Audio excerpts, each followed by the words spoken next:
Okay, welcome to the Build Your Inclusive Leadership Muscles program, Module 4. Today we are talking about leveraging diverse communities to drive inclusion forward. In terms of where we are on the journey, we are now at Module 4 in this week's session. And Module 4, as I said, is about that community piece of the equation. I cannot believe we've already passed the halfway mark and are moving to, completion in just a few weeks. Very exciting. The feedback has been so rich and valuable in really fine-tuning this program and letting me know how it's helping you to build your inclusive leadership muscles. Today, specifically what I wanted to talk about, as usual, few announcements. Take a look at Module 3 and just hear the feedback that you had with your accountability partners, the conversations that you were having about last week's module, which was recruitment and retention. And then we'll dive into the module for this week, as well as any questions that you might have. So I wanted to stop and just ask how the accountability partnerships are going. And so I'll ask Brian to share just how are the conversations going outside of the training and connecting with your accountability partner and sharing what you're learning about the inclusion space? So thanks, Simone. I have found my partner with Sarah really great. We've had a couple of lengthy conversations where we've really been able to unpack a lot relative to the different modules. And what I'm struck by is, how similar and yet different our experiences are, and, how committed to the work Sarah is and Sarah's organization. And then even after last week, I think, she had expressed that she was maybe not fully engaged or interactive, but then her wheels were spinning and I got a lengthy email from her and she's like, oh, I'm thinking about the interview process. I'm thinking about this. I'm thinking about this. And so again, just having now created the rapport, we were able to exchange a few emails back and forth during the week. And she's definitely thinking about it in terms of how she can bring leadership to the organization at large, but then how she can model the behavior. And so I think that the pairing concept is very, very strong.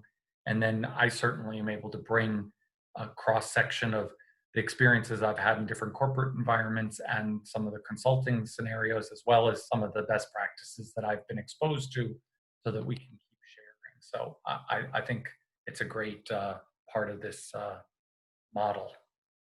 Yeah, I love that, because oftentimes when I teach, I tell the students that the learning actually happens outside of the classroom. It'll start to unfold and we have a limited amount of time together and you'll start to think about it. So I am well pleased to hear about what is happening with the pairings. Thank you, Brian.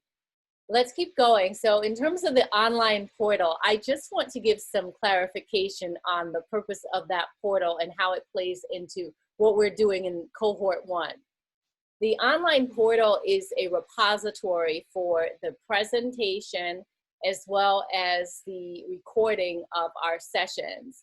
I have added quizzes in there because I was quite taken with the fact that you can have lessons and quizzes. So I've been testing it out.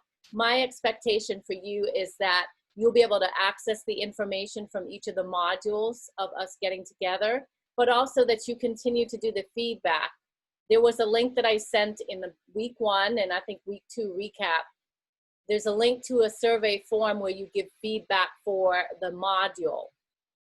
Please continue to give feedback for the module that we're working on. It's very important, and I do appreciate the rich feedback that has come through. So please continue to do that. And the vision for the online portal is that there will eventually be an online ability to purchase this class and go at your own pace for each of the modules. So that's the direction that this program is going in. Okay, let's talk about Module 3 and, wanting to hear your feedback just around how you think your organization is doing with recruitment and retention. Brian, you had some interesting comments. I checked out your answers in the quiz section on the portal. So can you talk to me specifically about the recruitment one? I think you had some comments there. So I think that, it's always a journey with this work. And I think that we had I'm thinking about most recently at Ascena, right? There was an executive search team, and then there was the Talent Acquisition Center of Excellence that was more charged with leading all the recruitment at every level. So, you get a little bit more of that sort of white glove executive thing. So I was partnering with them in terms of sourcing, the executive level talent. And I think one of the things that helped was providing marketplace analysis so that you could demonstrate quantitatively that talent within a certain geography with a certain skill set, level of education, years of experience were available, because sometimes there's just a block that often talent acquisition professionals, they're judged about their success on how quickly they can close an open position. And that sometimes goes against D&I practices, which is if you're being measured about including a broader scale of candidates. And so it's really educating people about that. And then also, not necessarily having it be a universal, like if you're going to, fill 35 executive positions in a year, not everyone needs to have the same level of rigor, but maybe in certain functional groups that need greater representation to balance out, you do more intentional sourcing and open up that. So I think that was something that took some time for the talent acquisition folks to embrace. In contrast, the people who dealt with the more broad sweeping recruitment, they thought of, oh, well, we'll build the pipeline through the internship program. And I was like, oh, well, it's great that we have 140 interns, but they're very junior, they have lots of choices. And so, yes, we can play there, and let's make sure that we have a diverse cohort of interns for the summer season, but also let's do it at the middle management levels, which, of course, takes more. So I guess if I look at your rating scale, 1 to 10, how well does your organization do? Somewhere in like a 5, 6, or 7. And I'd like to say that, it was maybe a 5 at the beginning or even lower because they didn't have a context, and then, eking up into better ways of looking at it, as we were working it together over the course of, a year and a half plus. Okay.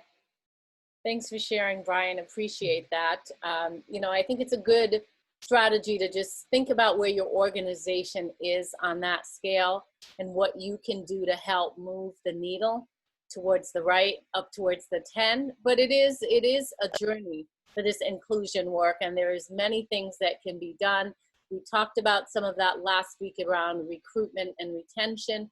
This week we'll talk about some more ideas for you to think about in that space. So we mentioned that we would be talking about communities in this module. Specifically, I want to talk to you about leveraging communities to build up a community, a sense of belonging, if you will. Something that feels good and is knitted, tight knitted. So building up a community. Also, you can leverage communities for cultural awareness and education. Also for economic opportunities in terms of innovating new products. Communities are great for this, for putting their heads together and brainstorming. Also recruitment and retention. That is something that you can leverage, these different communities that you can build out or partner with for success on this inclusion journey. What I want you to be thinking of is the diversity dimension. You will have to be intentional in terms of the communities that you partner with. So I want you to think about multiple slices, even if you said, let me start out with 1 to 3 different slices of the diversity dimension that I'm going to work with, and I'm going to look for partners to work with or communities that I want to work with in these dimension areas. let us talk about a concept called affinity group. Brian, I know you're well familiar with this group, but affinity is, it started out in the 1970s. Do you know what organization started affinity groups? Any guesses? I have something rattling around in my mind. IBM? That was close. That's a very good guess. It's actually Xerox. Yes.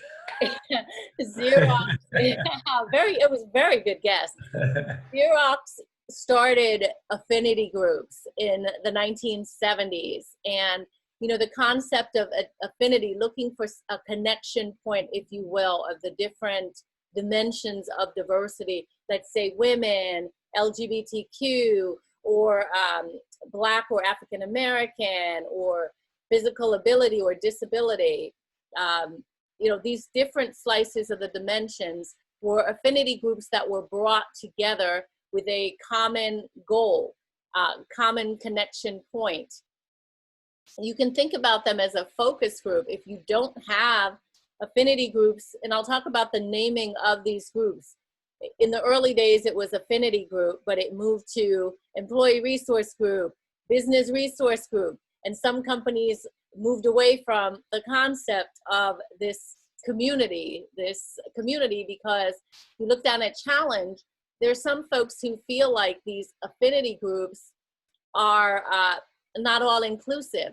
They don't feel like they belong, or they don't know where they fit in this pie concept, if you will. I don't know if I should go into the Black group. I don't know if I'm welcome there, or I should go into the women's group.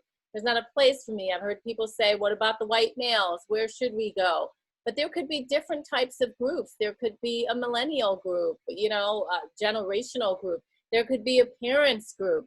There's all types of connection points for ERGs, or affinity groups, business resource groups.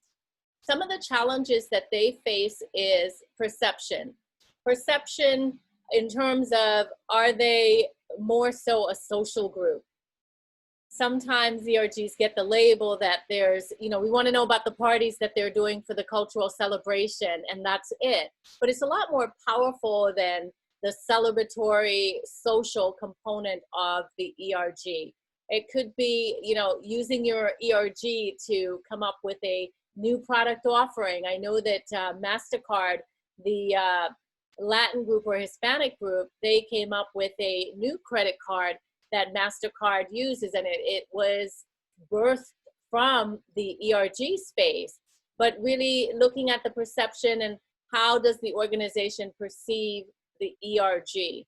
And there's some work that could be done around that. ERG leaders have to be trained up, because they have to not only be leaders, but they have to be influencers. They have to influence up, they have to influence down and to the side. And so there's a lot of pressure on the ERG leaders. So I'm well pleased to have worked in that space and to know about the leadership required to be successful in those groups.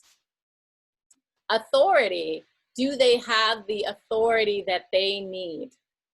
So they are responsible for volunteers, but do they have the authority to get things done? Does the organization give them power, give them access in terms of opportunities to be in conversations, whether it's recruitment, retention, whether it's asking people to get things done, just their authority level? That could be a challenge as well. So I mentioned the path of the ERG, affinity to ERG to BRG, and there may even be more acronyms. Are you familiar with any other acronyms for this one? Well, I think some, you know, again, every associate resource group is just another way of saying employee. I've heard of business employee, like a hybrid of them both, right? Right. Business and employee resource group. Then I think Deloitte tested this and got a lot of, you know, flack, but the idea of the more inclusion committee model, inclusion circles or something, because they Yeah. were trying to overcome some of the things you just mentioned in terms of them feeling exclusive, sort of like almost how do you have an intersectional model. But I think that there are also aspects of all three of these that come to life, right? It can be about affinity and community for like-minded or people of similar backgrounds. It can be about an employee resource group as it connects to the company. And then I think almost from a maturity model, as it sort of becomes more effective, they can also, as a community, address business problems. So I think it's all of the above. Yeah, yeah. Definitely, I'm familiar with Deloitte and moving away from the model. They did get backlash because the feeling is you lose some of those connectivity points when you bring everybody together like a multicultural mixing pot or, you know, whatever it is. You lose some of that cultural connection that you had with the individual groups. Affinity groups can be internal to your organization, but they can also be external. I was well pleased to see on the LinkedIn platform that this is now a space. If you go to look up affinity groups, you'll see that there's different affinity groups out there that you can connect with. And so I think it's a wonderful place to dip your toes in, especially if your organization doesn't have the ERG concept. You can go there and start to learn. As you can see from this screen, there's a veteran employee resource group, faith and belief, which, you know, a religious group I think is interesting. And there's a lot more. This is just a snapshot of it, but be sure to check out the LinkedIn platform and look up these resource groups and see what comes up. And possibly there may be a group you want to connect to outside of your organization. You could also develop a partnership with a group once you connect to them to bring into your organization.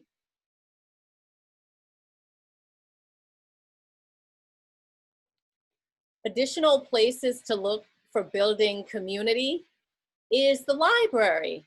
I have found the library to be a wonderful resource. Think about their programming that they offer. They tend to cross the different cultures and bring that into the fold. I know they do a very good job of that in Norwalk, Connecticut. So the library is a good place in terms of exposing your children to inclusion. Books that they have, I noticed that they celebrate the different cultural celebrations. So you could go to the library during Pride Month and get books specifically around Pride Month. You don't have to just go Pride Month, but they are showcased, whether it's Black History Month, Women's Month, etc. It's a good opportunity to bring your whole family to experience the programming as well as the books that are available to educate yourself on this inclusive journey. Museums are a fun opportunity to engage. If you think about it, the Smithsonian now has this African American museum that is getting a lot of rave about that museum. It is on my list to get there, but they do have a website that you can check out virtually as well, just to connect and experience. But that's another great place to think of building that community and getting an idea for fostering that in your organization. If you're looking for organizations to partner with, think off the beaten path. It doesn't have to be the ones that just are in your face. There are other ideas for you to connect and build community with.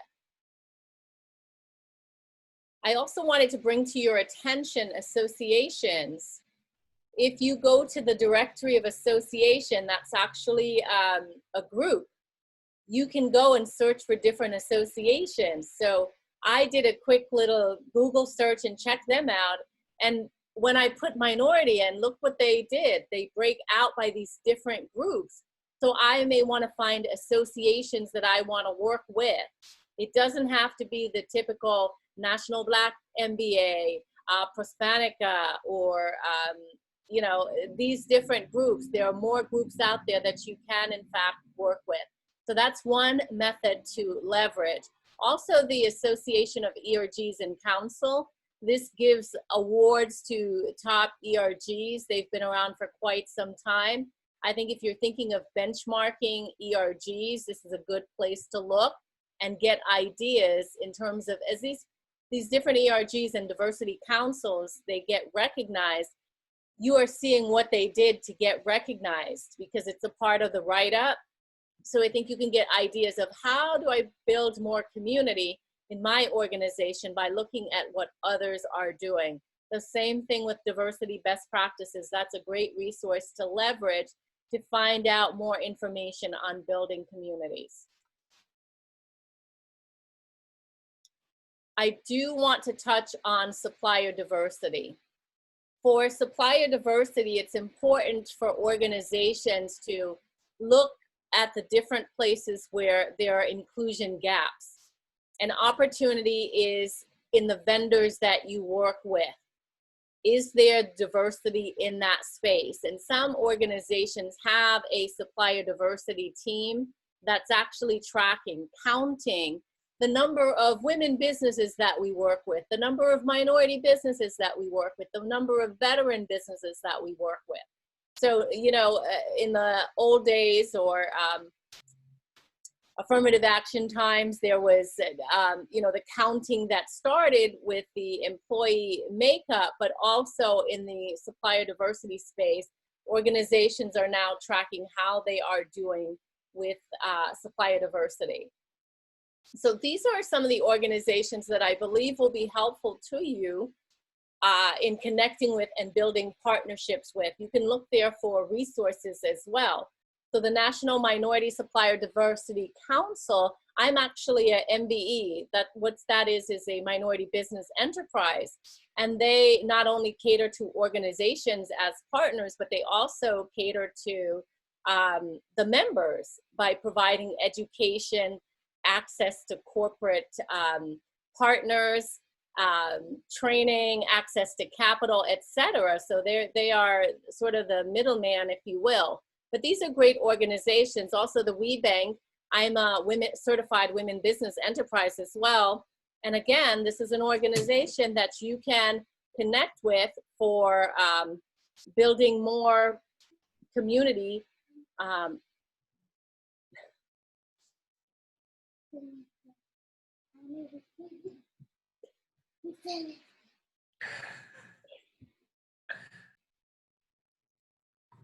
These are great organizations to build relationships with for supplier diversity. It's great for your procurement teams to work with these organizations as organizations try to meet goals of diversifying the vendors that they work with.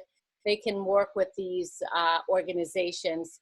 Again, back to that diversity dimension slice, these are some of the organizations that you do want to start with.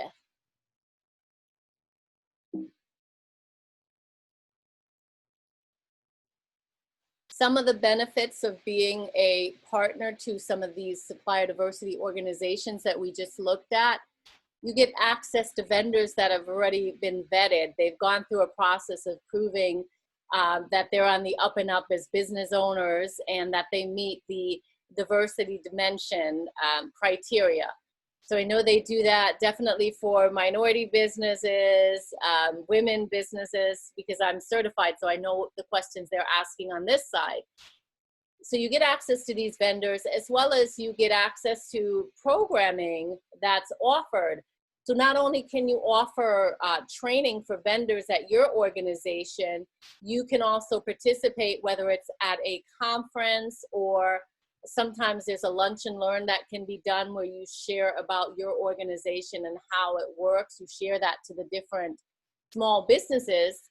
That's an opportunity for you to build partnerships with that organization as well as with the vendors.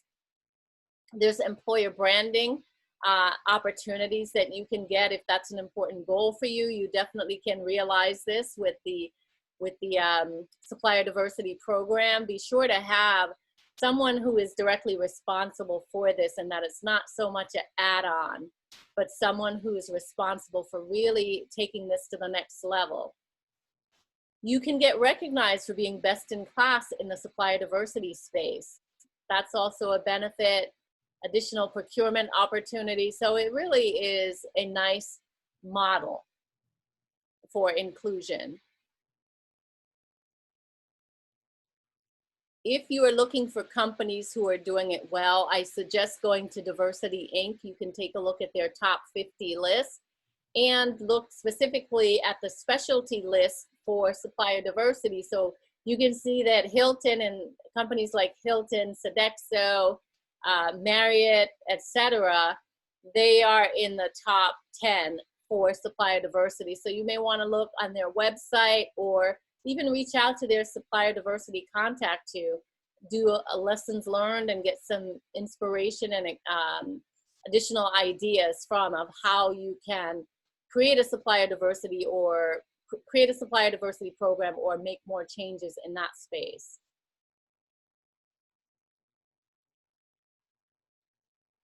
The one thing I'll just offer before you move on to recruitment is something that I found fascinating is for companies that are just starting this initiative, it becomes a little bit of a search mission to actually, you could look at reviewing the spend that's currently happening and maybe then trying to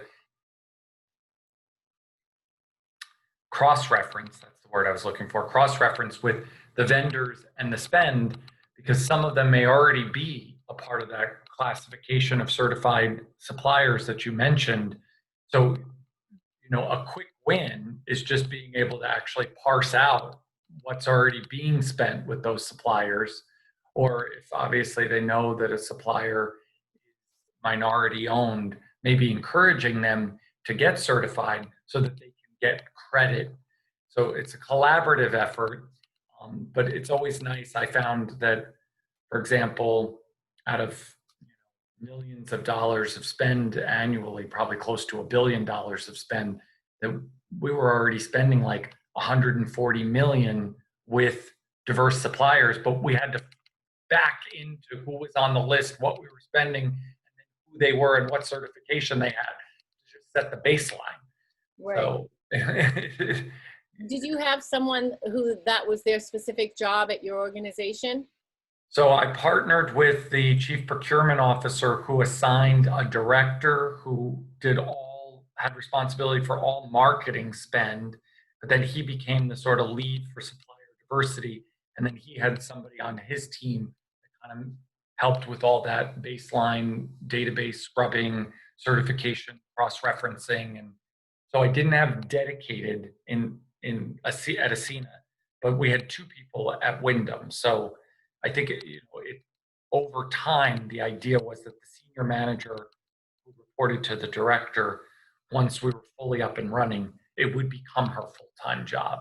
But while you're planting the seeds and laying the foundation, it's not necessarily enough. And then all of a sudden, it tips the scale until it becomes a full-time gig. Yeah, and I think with what's happening today in current environment, that the need for diversity and inclusion teams to be built out where it's not a very small team, I think we're going to see more team growth in these different areas, and supplier diversity is definitely one of them, because organizations will be looking to tell a story that matches up with their commitment. So they'll be looking to different places in the organization where there are inclusion opportunities, supplier diversity being one of them. Yeah.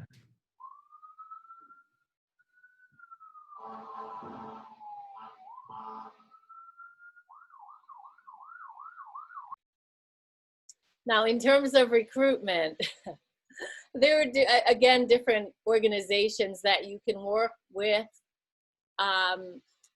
partner with to bring in diverse talent. And they already have that. They've done the work of pulling the talent that you're looking for. So if you are wanting to bring more LGBTQ people into the organization, Out and Equal might be a place, or even HRC, a Human Rights Coalition, or is it campaign? I always see. Human Rights Campaign. Campaign. Yes, thank you. Human Rights Campaign is also a place to look, because you can partner with them using their influence to attract the individuals that you're looking for more of in your organization. So I suggest places, this is not an exhaustive list, by the way, but this is a list of ideas. Prospanica for the Hispanic market, traditionally their conferences are well attended. And what I started to notice with some of these conferences are, in the early days when you went to the Black MBA conference, it was predominantly attended by Black people, Black and brown people. But now the conference is more inclusive, because I've seen different people attending, because the number of employers that are there, it's a well attended.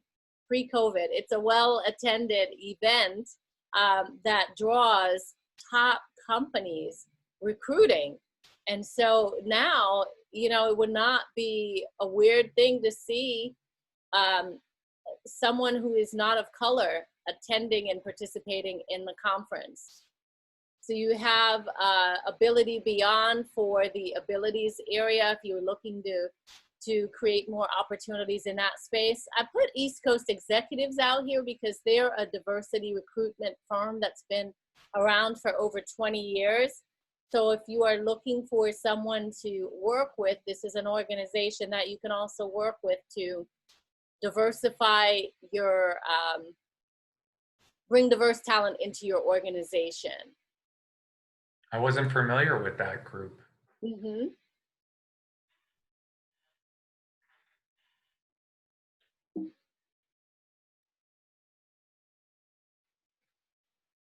And in terms of retention, I want you to not just be thinking about recruitment, bringing in the diverse talent. Always be thinking about the people that are already in your organization and what their experience is. So in terms of building communities with them, we talked about having that ERG, which is that focus group type think tank that you already have in your organization, or maybe you don't have ERGs, but you still have employees. You can bring them together as a focus group. I have gone into organizations and run focus groups for them to get insights from employee engagement survey. So you can look to your employee engagement survey and see the feedback that's coming in and have an objective person come in to run focus groups to get information on how you navigate forward in this inclusive space. So leverage focus groups in your organization. The better if you have those affinity groups that you can tap into as a resource to help you with retention. They can tell you what, where the missing gaps are for your organization, where you're falling short. I like to say the ERG space is a talent incubator. They're often overlooked, but the people that raise their hand and the commitment that they put forward in the ERG space is not as recognized as I would like it to be. I think there's going to be a change where organizations are going to have to really look at that pool of people and consider them for succession planning and consider them for stretch opportunities and more, because really this is where some of your diverse talent lives. And you know, they may be a little rough around the edges, some of them, but I think in terms of rewards, it's a great place to look for talent. Even before you go outside to recruit for another role, it sends a message if you look at your ERG incubator and you fill some of your roles in your organization through the ERG space. Innovation, I talked about MasterCard earlier, and that idea that they can innovate. They can hear about what's going on with the commercial business. Maybe your chief commercial officer presents to these groups and presents what the challenges are. And these groups are like focus groups. They can come up with ideas that you can then take to market. So don't overlook that community, your employee community, as an opportunity for including them, making them feel included in the business, making them feel like they, that their opinion counts and that they can help you to bring new products to market. Additionally, cultural support. This is not for you to lean heavily that they are the only source to educate you on cultural competency, but they are able to provide some support in this area. And so that's what these ERGs can help you with as well. I'll offer a quick note, especially love your concept of talent incubator. And one framework that I saw very, very clearly is offered by the Hispanic Association on Corporate Responsibility, which goes by HACER. And just for those who might watch this on replay, their mission is to get more Hispanic and Latinx people into corporate board positions. but they recognize the idea that in order for that goal to be achieved, that they need to go all the way back to the pipeline where it starts. So they have for junior and early career talent a program that's called the Leadership Pipeline Program. And it's everything from skill building, building your personal brand, networking, creating your personal board of directors, basically, skill building. But then they have a very rigorous and nomination-based program, which is called the Young Hispanic Corporate Achievers. I've often referred to it as like a 40 under 40 program. Each corporation that is a part of the Hispanic Association on Corporate Responsibilities membership community is allowed to nominate up to 2 people. And the rigorous nomination process falls into like 5 different areas. Like, have you done public speaking? Are you doing volunteer and community-based work? Are you taking on increased leadership? These different components that qualify people for nomination are a really rigorous process. But if you think about it, back to your point around employee resource groups as a community and an incubator, it's like the programming for an employee resource group could be based on giving populations of people those opportunities. Let's volunteer and do community-based work. Let's give people opportunities to do public speaking. There's other elements of it. But then after you've kind of qualified and gone through that 5-day intensive program, you are like sort of forever an alumni. Then you become like a corporate achiever. And then from a corporate achiever, you get into the corporate leadership circle, and then you get into the executive leadership circle. So you can see that at every step along the way, they have a model for how they're bringing talent and incubating talent. And so I love partnering with them, but I also love taking that blueprint and seeing where it can work in other domains for incubating talent, because there's so much that can be done in a grassroots way. So it's just, I think it's also very aligned with this concept of retention, because when an employee feels like they're valued through development, given opportunity, exposure, investment, they stay, right? So I love that concept. Share the Hasera. Wonderful. Thanks for sharing that, Brian. You got it. Well, what is the bottom line? The bottom line for building communities to support you on the inclusion journey is that you have to be intentional. You have to be intentional about the communities you build internally and externally to your organization. Think about the partnerships that you want to make, whether it's from a supplier diversity standpoint, whether it's from a community outreach, goodwill, whatever it is you want to do, be intentional about it and have inclusion on the mind. Make the investment. You have to invest in these things in order to create change. So invest, whether it's your employee time, invest dollars. You have to make an investment in this space. And bet on your talent. Bet on organizations. It could be a small organization that's just getting started. You can support them on their goal and figure out a way to connect from an organization standpoint. So not only am I wanting you to roll the dice from an organization talent perspective, but also from a building community connection standpoint with some of these startup organizations. Questions?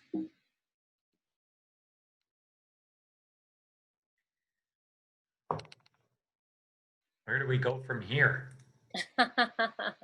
Where do we go from here? We are going to talk about, next week, we are going to talk about technologies, the different technologies that are leveraged in the inclusion space. We're going to look at several of them. And then we're going to, the final week, we're going to pull it all together and talk about how do we walk the talk on this inclusion journey. Exciting. So for next week, I just want you to keep doing what you're doing for the next module. Go ahead and complete your module survey. connect with your accountability partner, share what's happening in the news and inclusion, as well as what's happening with your work, the transformation that's happening for you as an individual and also as an organization on this journey.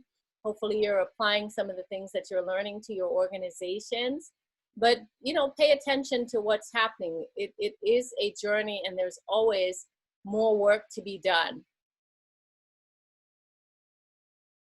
So just to clarify what you shared at the beginning, the module survey for Saturday is through the Jot form link. And then the action planning can be reflected inside of Member Vault, but also shared with the accountability partner. Yes, that's correct. Okay. It sounds like, by George, you've got it. By Brian, you've got it. Trainable, highly trainable. Yeah, that's exactly right. That's exactly right. So if you're watching the replay, that is what I mean, and I'll reiterate that again in the email. So that is it for this module. Unless there are any more questions. I'm good for today on this. Okay, awesome. Thank you. Well, looking forward to the next session and hope to see everybody there.